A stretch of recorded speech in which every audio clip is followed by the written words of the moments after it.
An entire world is ready for you to start your career teaching the path to wellness. Mastering the science of mindfulness.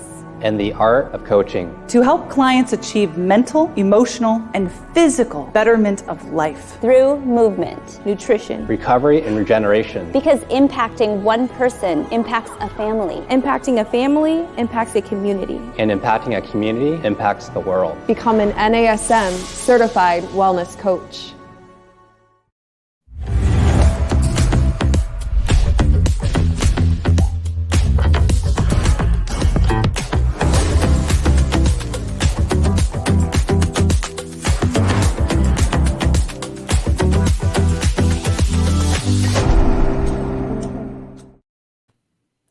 Hello, everyone, and welcome to this week's edition of the Master Instructor Roundtable. I'm Regional Master Instructor Marty Miller here with my co-host, great friend, and fellow Regional Master Instructor, Miss Wendy Batts. Wendy, how you doing? I'm great, Marty. How are you? Good, thanks. Looking forward to today's topic. I know that you and I have gone back and forth on this and why it's important, but I think we're going to have some fun with it today.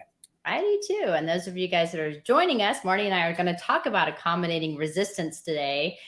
Specifically, utilizing bands and chains and some other ways that you, instead of just loading the actual muscle, other ways that you can manipulate it to get, I think, actually, if not the same or better results, because again, there's different direction of pull, there's a lot more challenge, and it's something different that clients don't usually do every day.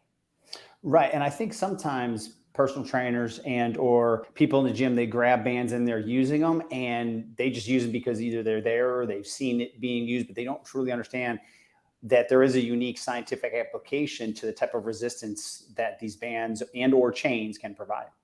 Yes. And chains, it's funny, if I bring out the big chains, people look at me and I'm like, you know what? I just want to feel, because you know how like there was the MMA fighter that would come out with all the chains. I'm like, you know what? Here's your moment to shine, but there is a lot behind it other than just looking different. Right. Exactly. There is a purpose. There is a purpose. To be intimidating, right? Well, the intimidating factor is always really fun too. But right. That actually brings us to what we're going to discuss. So Marty and I are going to talk you through a little bit of functional anatomy of just different muscles. So when we talk about the differences between resting length and muscle imbalances and, what would cause or allow those to happen, we're going to talk a little bit about that. We're going to talk about the importance of training and the end ranges of motion and what exactly that means. And then we're going to talk about training implements such as these bands and chains and how they can help strengthen your muscles at the end range. And then, of course, we'll talk about new training techniques that can be implemented in the best model out there, which is the OPT model. Without a doubt. I love it. Great introduction there, Wendy. Well, Well, yeah, I think one of the things that we need to talk about is we're going to talk about accommodating resistance, but I think it's important to understand just a quick recap kind of on length tension relationships, resting muscles, because at the end of the day, we do want to understand how we're loading muscles, and we do want to understand what happens if we load movement dysfunction and or mechanically shortened or weakened musculature. So going back to everything we do in the assessments, we're looking to reestablish proper length tension relationships. So ideal posture, because that means the muscle has its ideal ability or biggest capacity to produce force from. A muscle that's shortened can still be quote unquote strong and somebody can perform, and a muscle that's even lengthened, somebody can train and still produce good force to that, but that doesn't mean that they're doing it ideally. And then the relationship between agonists and antagonists will be off. So just going back to before we load anything, we want to make sure that we're really establishing proper length tension relationships. Yes. Well said.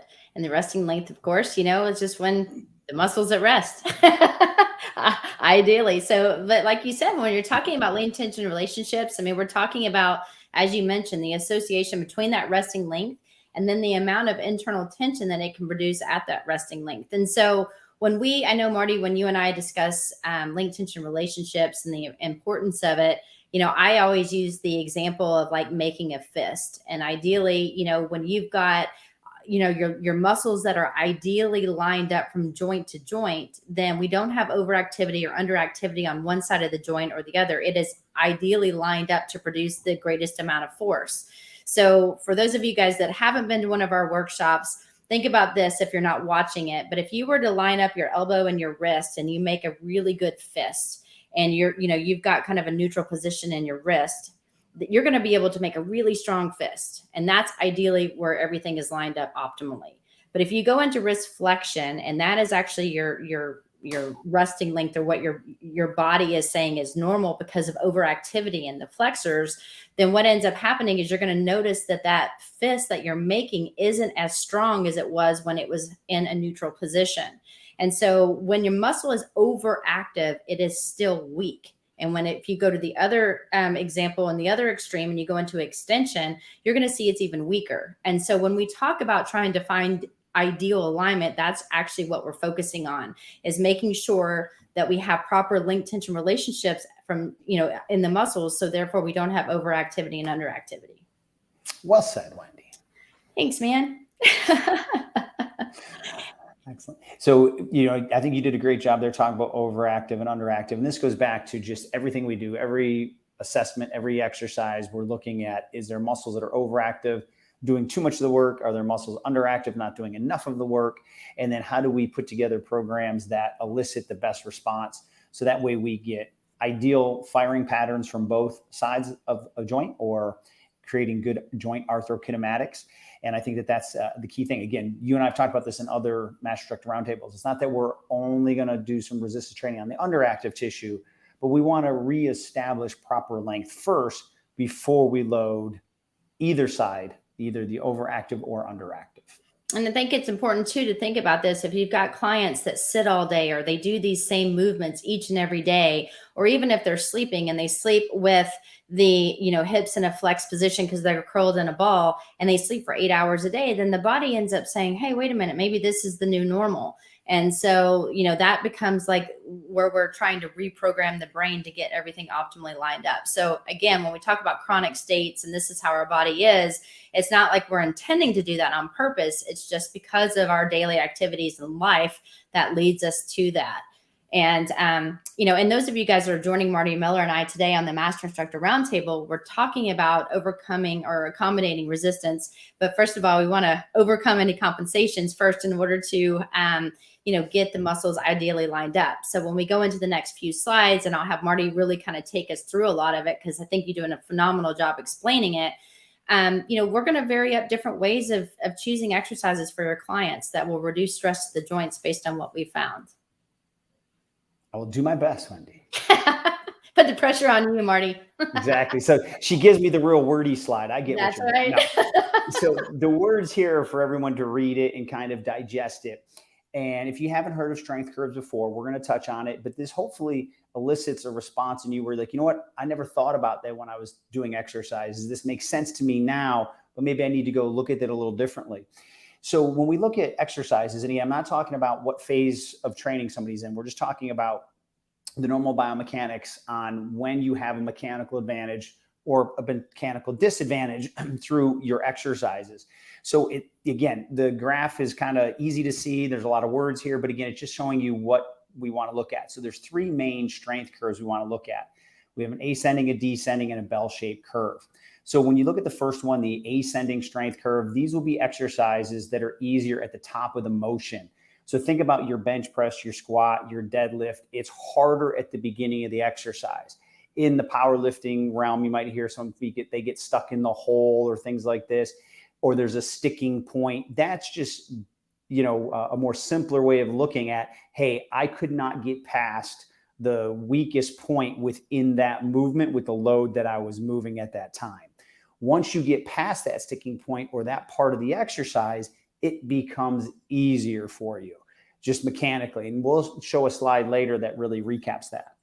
But then the opposite, in a descending strength curve or profile, exercises are at hardest at the top of the range of motion. Now, the max strength might be produced at the very beginning. So view a pull-up. You have to really overcome, that position from when you're starting at the bottom of a pull-up, but it gets mechanically harder as you get to the top of it. So that's the opposite of like a bench press. So you'll see people doing pull-ups. They, let's forget the cheating and the swinging and all that, but let's assume that they could do some pull-ups, right? You'll see that as they get towards the top, that's where it's harder for them to finish the repetition. And that's where sometimes without knowing, I call them the T-Rex reps, right? Where they're just kind of forgetting it because they know mechanically they can't get to that. So a pull-up is a perfect example of that. And then a lot of your single joint exercises, like a bicep curl, a leg extension, some tricep exercises, or more the bell-shaped curve, where the exercise is harder in the middle. So we're going to really focus more on the ascending and descending because we're going to talk about resistance bands. But I think it's good for everyone to know that there are those three main type of strength curves. Yeah, and I think it's also important too that when we talk about full available range of motion, that you want to train someone for the full available range of motion and not just what they can produce in a certain range, unless there's a specific reason, because we move in full available ranges. We want to be able to train that way. And so, like to your point, Marty, when you see people do chin-ups and they don't allow themselves to come all the way down, they're not actually getting as strong as they could, because you know what, it's harder if you do that. So everybody wants to make it look like, oh, I just did 12 chin-ups, look how easy that was. But it's like, no, I want you to go all the way down, straighten your joint, and then push yourself back up. And it usually is quite a challenge.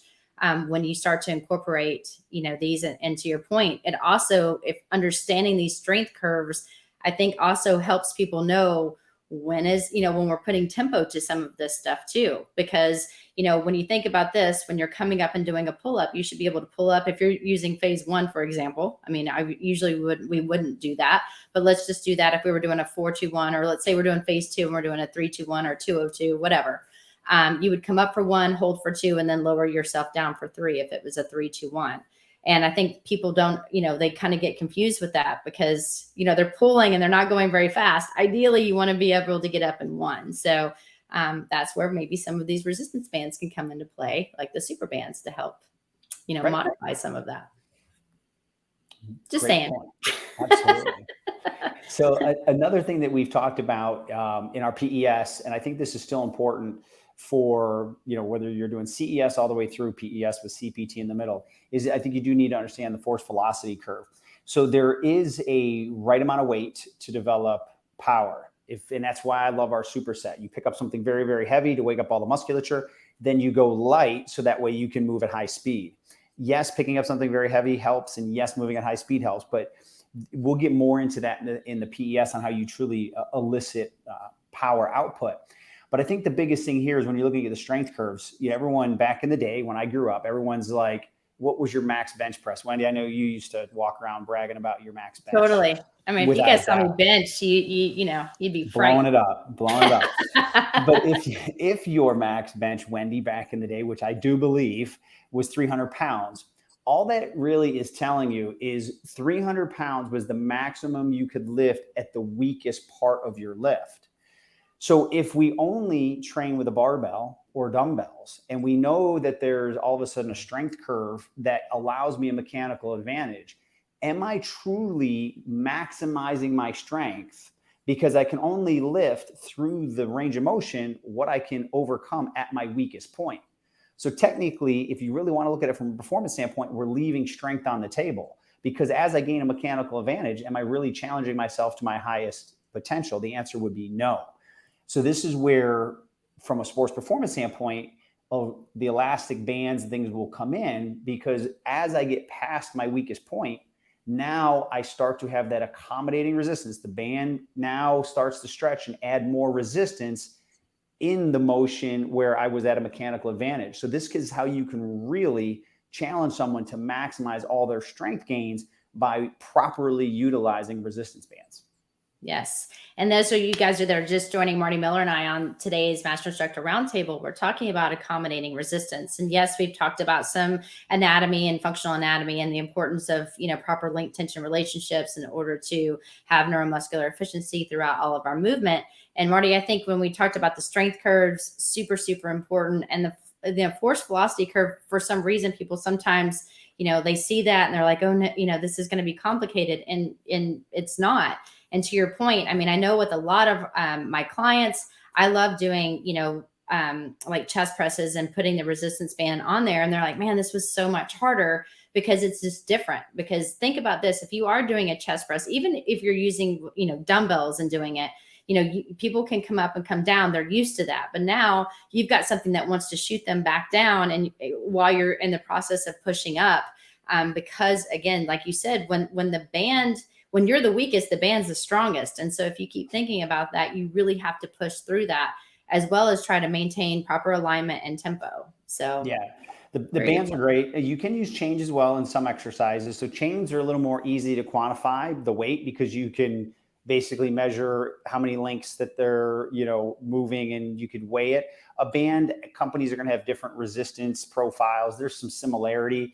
I don't get caught up in the minutia on that. I just know that what my bar weight or my dumbbell weight is, or whatever exercise I'm using, and then a light, medium, and all that. You can try to quantify it, of course, but over time, bands can lose some of their tensile strength. So, it's the measurement of it's not perfect, but the application of it is perfect.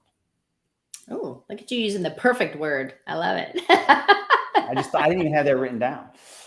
So, building off, Wendy, what I said about when you were blowing up 300 pounds on the bench press was you were leaving strength on the table potentially if you weren't using accommodating resistance, if you're only loading yourself to the maximum that you could at your weakest point.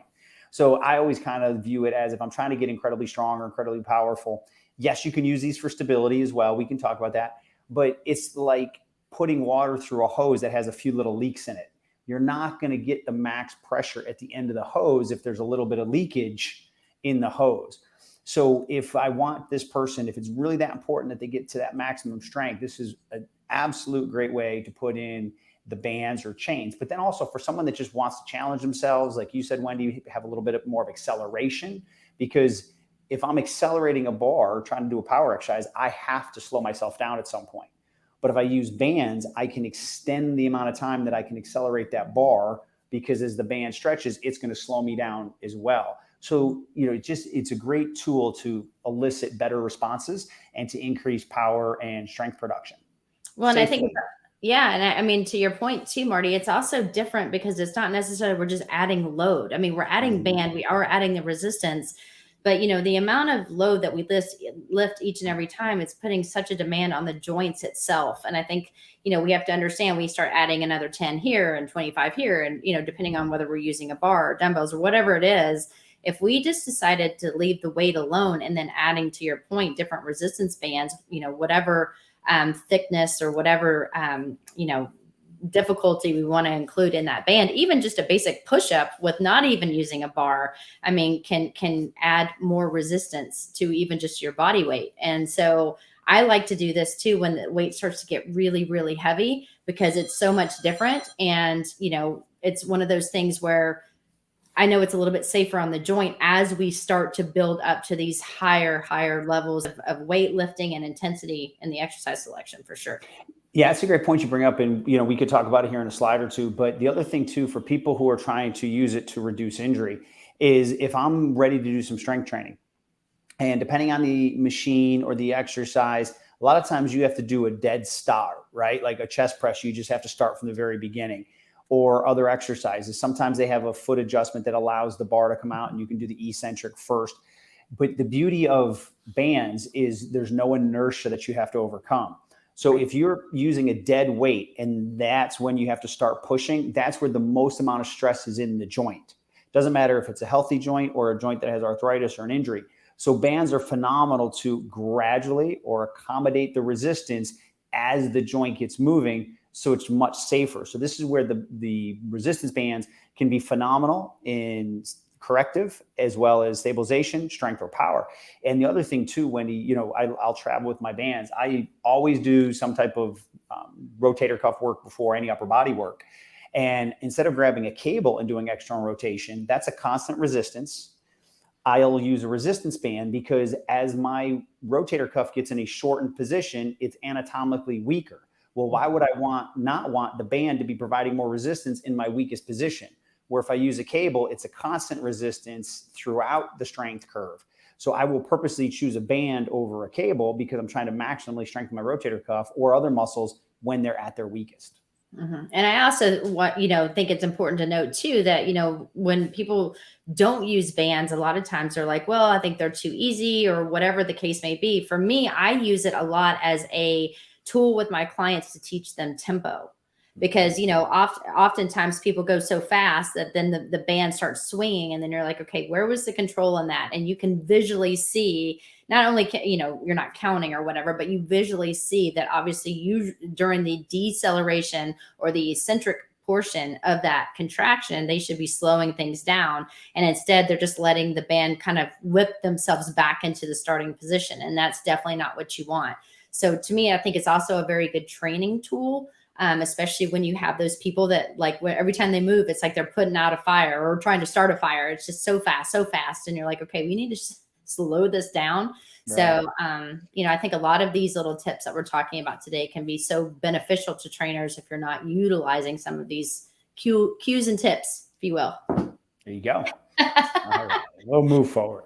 I know, right? And so we'd already talked about the injury prevention. So, you and I both kind of put our spin on it, but the key thing is removes inertia and allows you to safely train added resistance throughout the strength profiles.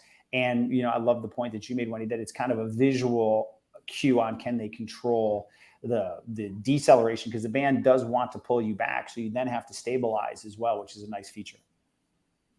Always a nice feature, Marty. It's all about features. Yes. And it doesn't always have to be about the weights. Add some resistance bands. I'm telling you. Exactly. All right. So if we move on to the next slide here, we're going to talk about some different examples. I think in one of the exercises that we talked about in the past, about ones that I really liked, I usually do like a single arm chest press with a leg extended. It's a really good core exercise because the demand of having a heavy load on one side, you're lifting a leg out. So therefore you really do have to maintain proper core alignment and activation, as well as doing a chest press.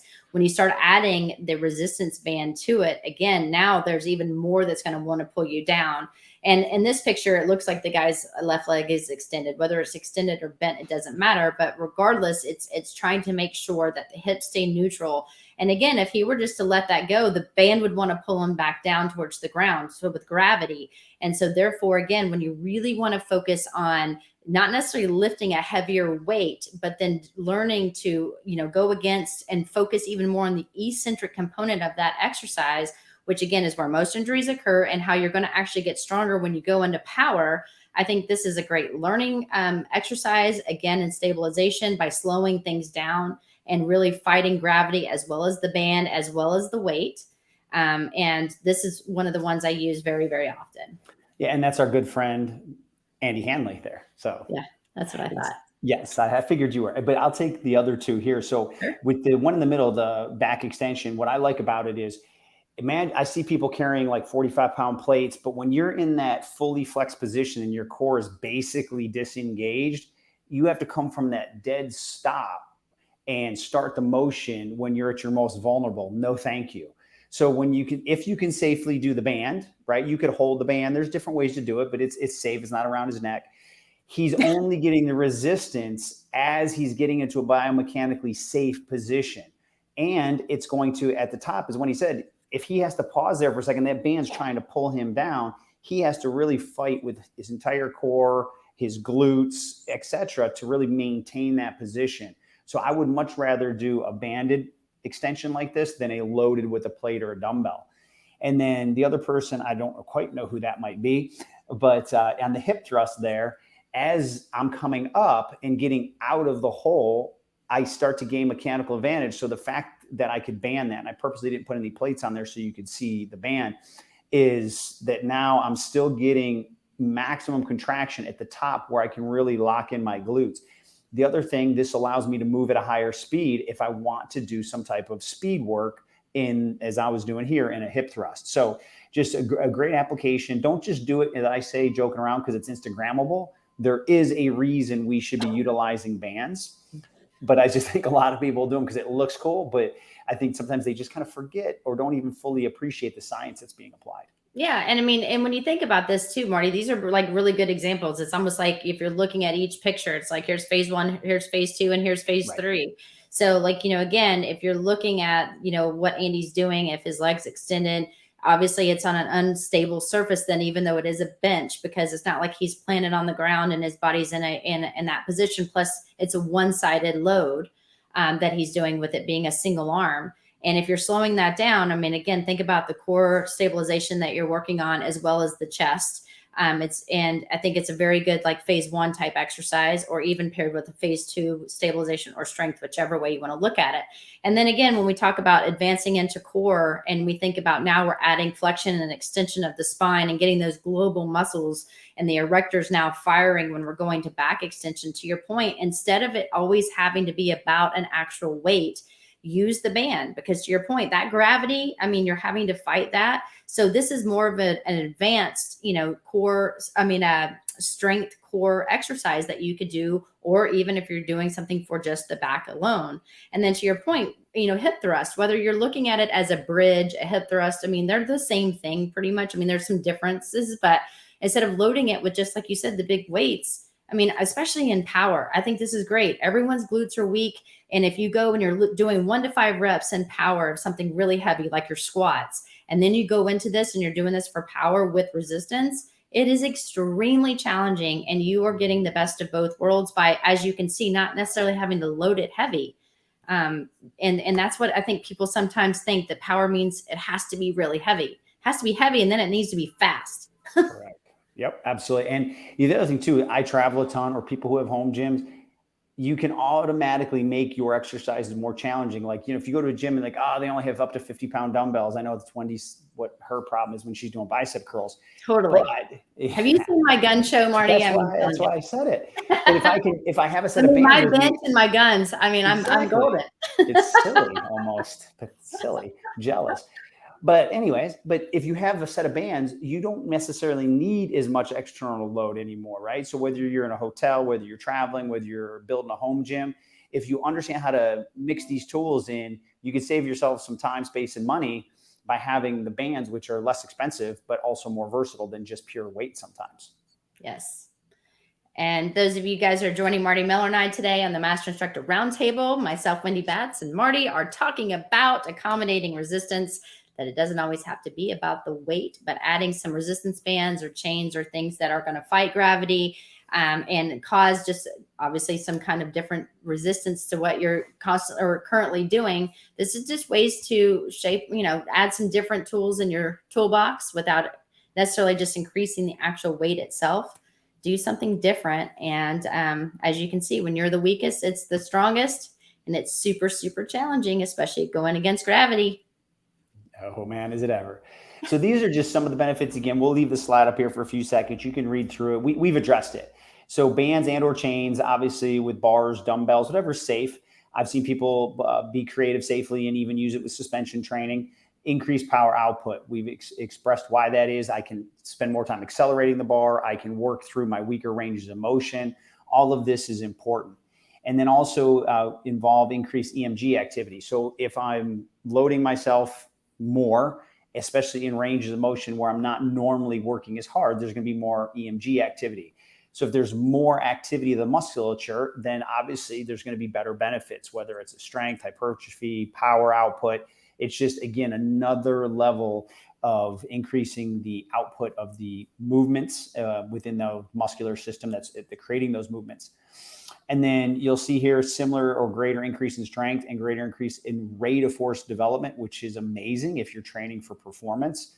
Wendy and I've always said everybody's an athlete. Every person you train needs to at some point spend some time increasing their rate of force development. For you never know, in activities of daily living, they could trip, they could fall, or maybe they want to play golf or tennis. It's all important. So this is why, again, having that good knowledge of accommodating resistance comes in handy. And then the benefits, as we talked about, may increase or decrease, I should say, joint soreness as a reduced load in that starting or bottom position.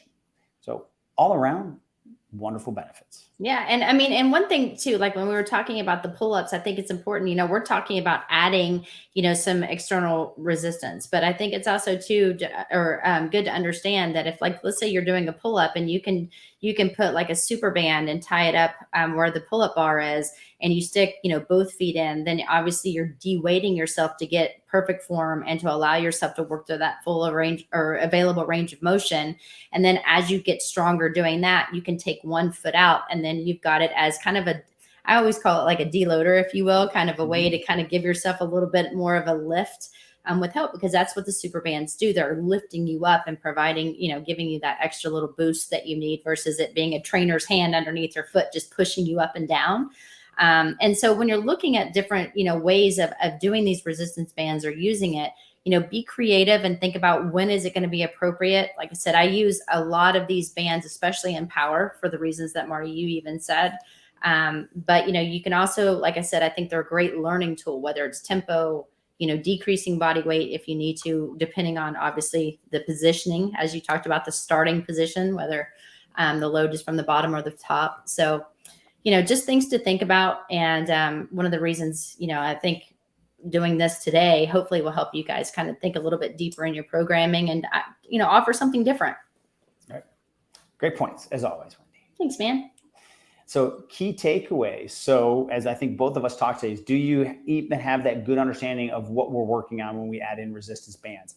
Accommodating resistance, that there's 3 different strength profiles and curves you can look at. Yes, as Wendy said, we can also use it to make exercises easier, but the initial design of bands was to probably primarily work within loading those strength curves. But again, we get creative. I've seen, even not for this topic, but people use them for self-stretching joint mobilizations, another application. Maybe that's another topic we could talk about. And then obviously, just like anything else, you got to know your progressions and regressions. It's not about just, as I always say, making things Instagrammable. It's how do I apply this resistance safely, effectively? How do I make sure I continue to look at my bands to make sure that they're not at a point where I need to exchange them out for newer bands because they're being used? So put that into the progressions and regressions. And then I think, Wendy, we've talked about how you can use them in all 3 phases of training. So they're such a versatile tool, inexpensive, safe, at a very unique application of force. And to me, they're great because you can travel with them. Absolutely. And they're really good too for people that are training over FaceTime and they're still doing things over the internet, because most people ended up buying bands. And if they do have weights, they probably only have weights up to a certain limit. So why not combine the 2? So therefore you're making the workout harder without having to go and buy something different than maybe they already have at home. Couldn't agree more. So Wendy, can you give these wonderful people your contact information? Yes. If you guys have any questions, comments, or ideas for future webinars, please reach out to me at wendy.bats@nasm.org, or you can find me on Instagram at wendy.bats13. Excellent. And my Instagram and email will pop right up here as always. So Instagram is dr.martymiller72. And then my email is marty.miller@nasm.org. So Wendy, thank you so much for helping me get through such, I think, great content. I think something that hopefully everyone has some key takeaways from. And I can't thank everybody enough for joining in. And we look forward to seeing you again next week.